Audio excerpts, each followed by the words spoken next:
Hi guys, happy Craftmas!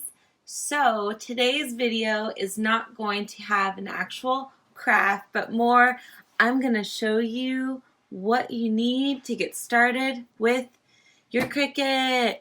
Yes! This is probably the number one question I get on my YouTube and Instagram. A lot of folks, message me and say, I just bought a Cricut. I can't even get it out of the box. Like, I don't know where to start. I don't know what I need to get started. This was the first video I ever filmed, so now I'm doing an updated version, but the basics are still, I think, the same. So I'm going to go over what are the key essentials you need to get started with your Cricut. I'm not going to get crazy with any of the, extra stuff. I mean, there's just so much you can do with your Cricut. So I'm just going to keep it super duper basic. So first I'll go over mats, then I'll go over tools, I'll go over materials, things that you might want to invest in that you'll be crafting with, and then just a few extras here and there. But I'm going to make this short and sweet and really what are the basic essentials you need. Okay, so first things first. I think two things. So two of the key essentials that you need when you get started with your Cricut are mats. So I'm going to start from left to right. So mats. Mats are basically what you will be sticking your materials to insert it into your Cricut to cut. And there is now 4 different kinds of mats. So there's the light grip mat, there's the strong grip mat. Mine is disgusting, so don't even look at it. But this is what you'd use for chipboard. Obviously, that's what's left over on here. This is for fabric, which brand spanking new. I've literally never used it, so we'll just move that. And then the green mat, which is the standard grip mat. So basically, the blue and the green are the two that I use the most. Like I said, the green is our standard grip mat. So it is average amount of sticky. So maybe on a scale of 1 to 5, it's a 3.5. It's pretty dang sticky still. Then we have our light grip mat, which is on a scale of 1 to 5, I'd say it's about a 1.5 and a 2. When you first get your light grip mat, even though it's light grip, it is still super sticky. So the light grip blue mat is the mat I use the most, hands down the most. This is what you're going to want to use to cut cardstock, vinyl, HTV, plastic, you name it. 99% of the time you're going to want to use this mat. This mat is also good. I obviously used it for cardstock because I was doing something really intricate and I wanted it to stay put. But really my heart is with the light grip mat. That is hands down the best mat that I personally like to use. The green is just too strong for some things, and the purple is really only for chipboard or wood or things that you really need to stick. In the past, I would also say fabric, but now they came out with this fabric mat, so that is what it is. So first thing you will want to buy, put in your cart at Michael's or Amazon or whatever, is cutting mats. Second thing you are going to want to invest in is either the single basic tools or the basic tool set from Cricut. And I actually forgot one of the tools over here because I don't really use it anymore now I have my maker, but they have a set of tools that basically comes with all of these, plus the one I got came with a paper cutter, but I never use it. These are going to be your basic tools. So we have our scoring stylist. So if you have a Cricut Explorer, and you don't yet have the maker, you're going to want to get a scoring stylus. Basically, this is going to score paper if you want it to be like folded. That's what that's for.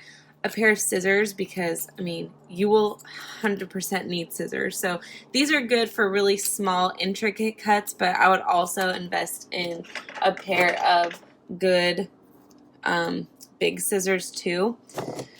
Tweezers. So this is really good for trying to pick up little intricate pieces of vinyl or HGV or whatever. The spatula, honestly, I never really used the spatula. I don't 100% know what it's for, but what I've used it for is to like scrape vinyl off of the mat if I don't want it to curl, or scraping cardstock that I don't want to curl as I'm peeling off the mat. And the Mac Daddy tool you will 100% want. If you don't get any of these and you just have a budget for one tool, you're gonna want to get a weeding tool. This is basically a pick, a sharp pick, and this is what you're gonna be weeding vinyl with. So this is the main tool you will 100% need, can't live without.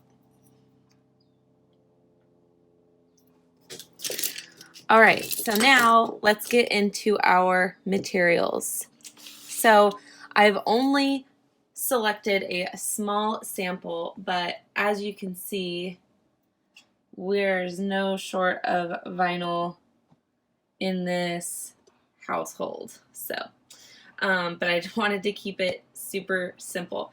So now basically you're gonna want to pick what materials you're gonna work with. So vinyl is probably the most user-friendly, the best for beginners. Vinyl is basically like a really sticky sticker. So our machine has the ability to cut really intricate images, letters, whatever out of this vinyl. So vinyl can come in a couple of different forms. One is you can get it in rolls.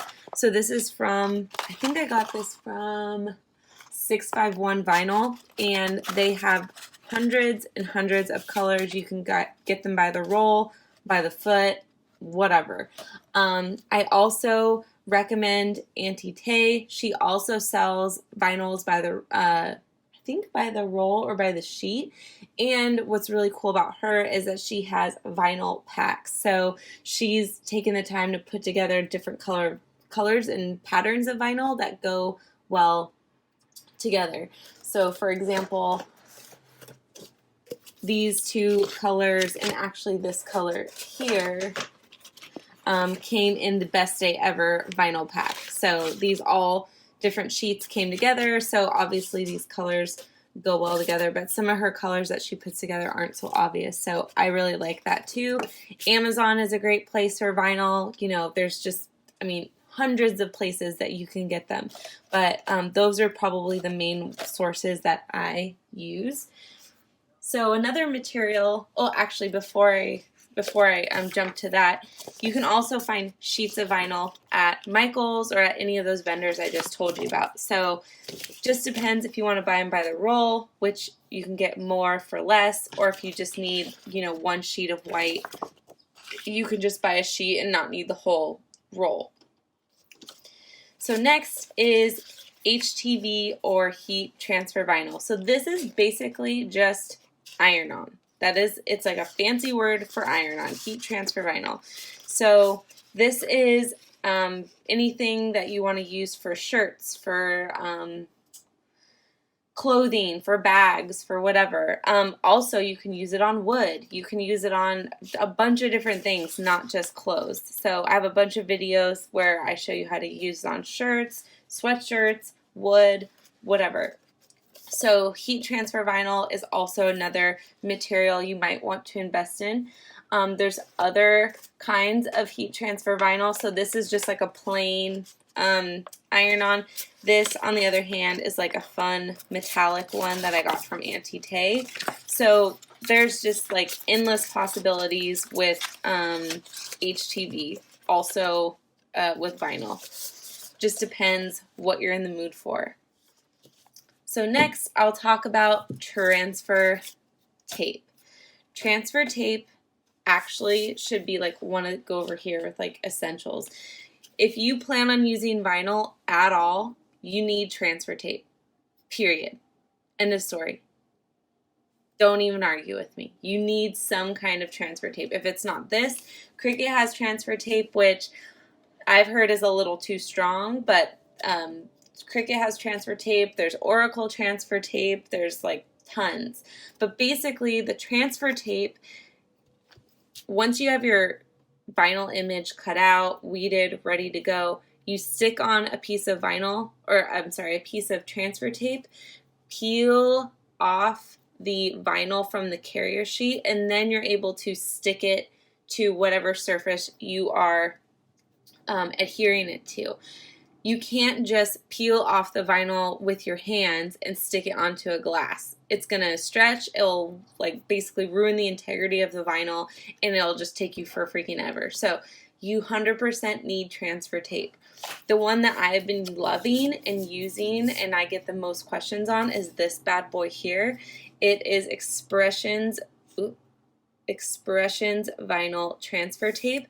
This one was sent to me by Auntie Tay. So Auntie Tay has her own YouTube channel. She's basically who I learned from. So the fact that I work with her is just insane to me. But this is from her. So that's where I personally get mine from her. But I know you can find it other places, but that is where I'm going to link below, but feel free to do your own research. But the bottom line is that you need transfer tape. Okay, and so I think the last couple of things I'll talk about is some extras. So basically, you're going to want to invest in blanks. And when people say blanks, it's like blank wood, blank glasses, blank bags, anything that is blank that you can customize, you're going to want to invest in, because that's the whole point of getting the Cricut right, is making things, customizing things. So my favorite thing to do is wine glasses, hands down. They're the easiest, they're cheap. These are from the dollar store, and these are such nice, good quality glasses. So you don't need to spend a fortune. You can literally get these at the dollar store. Any other kinds of glasses are fun to have around as well. These are just some blank little booklets I got from Target. So you could slap some vinyl on the front of these if you have kids, make your own coloring pages, do whatever. The bottom line is you're going to want to invest in some kind of materials that are blank. And then lastly, if you plan on doing any wood signs with using other than vinyl, you're going to want to invest in some paint. So I really like acrylic paint. Personally, I just think it's like thick and it's solid and it's good. So these are from Michael. These are just two of the colors I pulled out. These are from Michael's. This is their level 1 Artist Loft paint.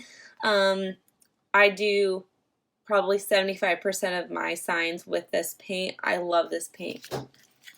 This is just like a little sampler pack that I got also from Michael's. It's their Craftmas brand. I like this one too. I bought it just more so I could have like lots of colors, and I'm pretty sure they still sell this. It's like in a, I don't know, 16 pack or something. The only thing, this paint is not as thick as this paint, so just depends what you're going for.